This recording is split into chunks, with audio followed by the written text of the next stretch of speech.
Cambiar de tema, porque existe preocupación entre los economistas por un eventual aumento en la inflación que podría ocurrir ante un cuarto retiro o ante la no focalización del ingreso familiar de emergencia.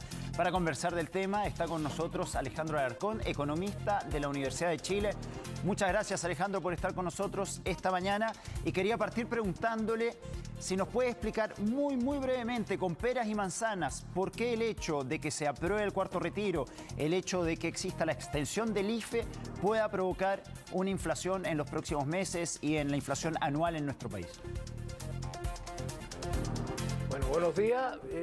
Hay varias razones, no solo el cuarto retiro. El cuarto retiro produce una reacción correcta del Banco Central de proteger el valor de los valores que aún tienen los que están con ahorros en las cuentas individuales.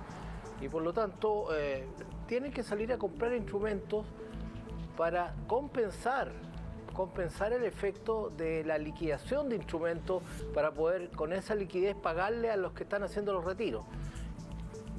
Pero esa es una razón que la vamos a denominar el aumento de liquidez en la economía. Hay mucha liquidez en la economía que produce la inflación.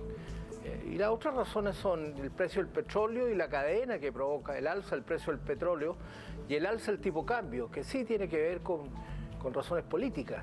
Las personas, las empresas y los inversionistas tienden a comprar dólares cuando perciben que hay problemas con el peso en la economía y por lo tanto prefieren tener dólares y no pesos. Eso le llamaríamos el efecto argentino, ¿no es cierto?, que es lo que ocurrió en Argentina en los últimos meses.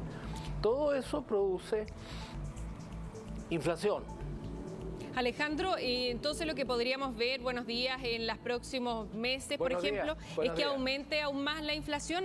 Teníamos que en julio, por ejemplo, alcanzó un 0,8%. ¿Debería aumentar y hasta qué nivel podría llegar la inflación? Bueno, la trayectoria de la inflación, se puede percibir a través de las expectativas de inflación.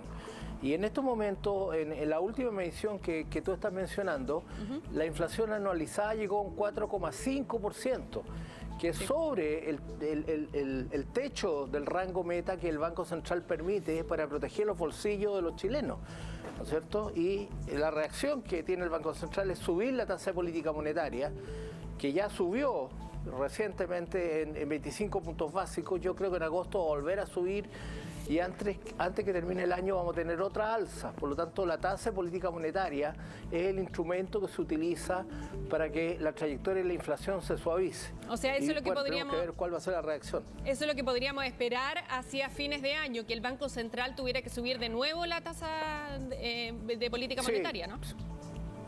Así es. Yo creo, partimos de 0,5, pasamos a 0,75 y va a subir, yo creo, hasta un 0,5 más, o sea, 25 puntos en agosto, 25 puntos en octubre, ¿no es cierto? Y tal vez 25 puntos en diciembre. O sea, la tasa de política monetaria va a subir para tratar de cambiar, porque estos son como carreteras, la trayectoria de la inflación. Claro. El Banco Central quiere cambiarla porque eso afecta mucho a la gente y sobre todo a los que tienen menos recursos. Alejandro, usted recién hablaba del efecto argentino. Argentina es un país que lleva ya, o sea, yo diría que permanentemente tiene tasas de inflación muy por arriba de las nuestras. Es tal vez, después de Venezuela, el país con más inflación en la región, con 30-40% anual. Y eso se ha venido dando en los últimos años en ese país. El hecho de que nosotros estemos alarmados ahora por esta inflación que tenemos en el país, un 0,8 mensual, que a nosotros nos llama la atención, pero ¿esto podría prolongarse el año que viene o son fenómenos muy puntuales por la pandemia, los retiros, y eso hace que haya más liquidez en el mercado y los precios suban? ¿El año que viene tendría que pasar lo mismo o es un fenómeno solamente de este año? Bueno, la discusión en todos los países que están saliendo de la pandemia, ¿no es cierto? Y que eso se expresa en fin de la restricción, la gente sale a trabajar, es si esa mayor inflación, que es típica por los cuellos de botella que se producen cuando los países han estado encerrados. ¿no es cierto? En Estados Unidos también está subiendo la inflación, pero la mayor parte de los economistas creen que eso es transitorio.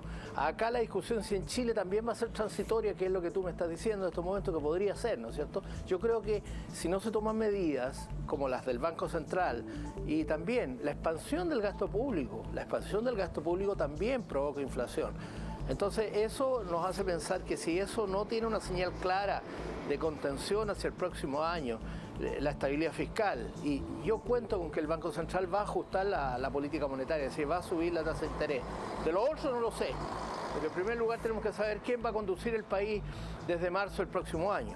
Claro. Entonces, eso nos lleva a pensar que podríamos tener más inflación si no se toman medidas, y eso es muy malo porque es un impuesto.